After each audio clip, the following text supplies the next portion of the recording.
Toll gate ఇది Korlapadu toll gate దగ్గర రెడీగా నిలబడ్డారు నా కారు ఎప్పుడు వస్తుందా అని. వచ్చా అని 10 మంది పోలీసులు ముందుకు వచ్చారు. ఏం ఘోరం ఇది.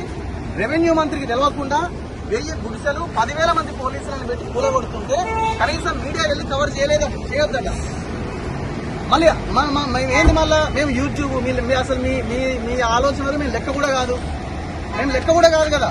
TV9, NTV, TV5 పెద్ద ఛానల్స్ ఉన్నాయి.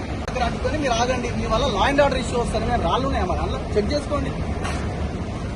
ఏం ఘోరం ఇది, ఏం అన్యాయం ఇది. ఎక్కడ ఉన్నాం? తెలంగాణలో ఉన్నామా? 1000 కుటుంబాలని ఆగం చేసిన రేవంత్ పోతే నన్ను ఎందుకు అడ్డుకున్నావు?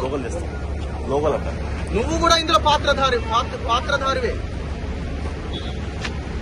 ఇప్పుడు మమ్మల్ని పోలీసులు ఏం చేయాలా అంటే ఇది స్టార్ట్ అయిందన్నమాట. మేము ఎక్కడికి వెళ్ళాలన్నా, మేము ఎవరి గురించి మాట్లాడాలన్నా లా అండ్ ఆర్డర్ ఇష్యూ వస్తే మీరు వెళ్ళొద్దు. రేపటి నుంచి నాకు తెలిసి ఆఫీస్ దగ్గరికే వస్తారనుకుంటా. నాకు తెలిసి నేను అనుకోవడం ఆఫీస్ రేపు ఉదయం మార్నింగ్ న్యూస్ లో మాట్లాడగానే ఆఫీస్ దగ్గరికే వస్తారు కావచ్చేమో.